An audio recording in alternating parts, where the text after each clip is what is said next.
गुनं Banargaon BTC बियाबनि सिंनि गाज्रि थासारियाव थानाय गोनांथार लामाफोरखौ सेन्ड ग्रेभेल खोनानै होदों बनरगाव ब्लक यूपीपीएल दोलोआ। दैज्लां बोथोर फैनायजों अखानि बिबाङा बांनायजों गामि ओनसोलनि खायसे लामाफोरा हाब्रु आरो हाखर जानानै हान्थिनायनि थाखाय खाबु गैयै जानानै थायो।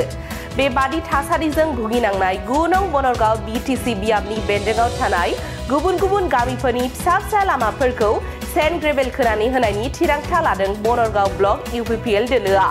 थांखि बादियैनो दिनै गुनं बनरगाव ब्लकनि बेन्दोंआव थानाय बंसिगाव बीसीडीसीनि बेलथारी गामिनिफ्राय खामारपारा थांनाय लामाखौ गिबि खेबनि थाखाय सेन्ड ग्रेभेल खोनानै होयो बनरगाव ब्लक यूपीपीएल दोलोआ।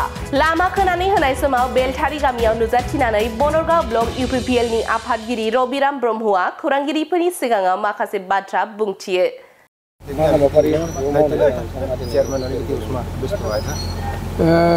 दिनै जोङो बनरगाव ब्लक यूपीपीएलनिफ्राय दिनै जोङो मोनसे खोब मोजां हाबाफारि मावदों। बेनो जाहैबाय मा जोंनि नैबे बेलथारी गामिनिफ्राय खामारपारा गामिसिम बंसिगाव बीसीडीसीनि सिङाव गोलैयो। लामाया एसे गाज्रि, दा बेखायनो रायजो राजाफ्रा थांलाय फैलायाव गोबां प्रब्लेम जादों। बेखायनो जोङो दिनै ब्लक यूपीपीएलनिफ्राय रायजो राजानि खावलायनाय बायदि जोङो सेन्ड ग्रेभेलिं होनाय जादों। खारन बेवहाय गोबां जोंनि गामिनि रायजो राजाफ्रा थांलाय फैलाय खालामनायाव प्रब्लेम जाबाय थादों।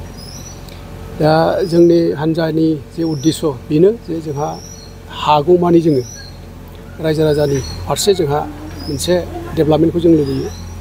दा बेखायनो जोङो दिनै बनरगाव समस्तिनि जोंनि हान्जानिफ्राय जों दिनै बे हाबाफारिखौ लादों। दा जोङो बेवहाय जा नुदों बेवहाय दोंथां दोंब्रै लामा नङाबाबो जाय लामाया खोब माने बिराद गाज्रि माखासे स्पट जेरावहाय गाज्रि स्पट जों बेवहाय नायनानै जों बे सेन्ड ग्रेभेलखौ होनाय जादों।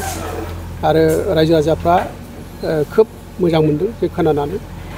खारन नंगौ थारैनो रायजो राजाफ्रा एसे गोबावसैमोन बे लामाया गोबां माने प्रब्लेमजों गोलैदों। जोंबो नाजादोंमोन, नाथाय माखासे खारननि थाखाय जोङो एसे सिगाङाव मावनो हानाय जायाखिसै।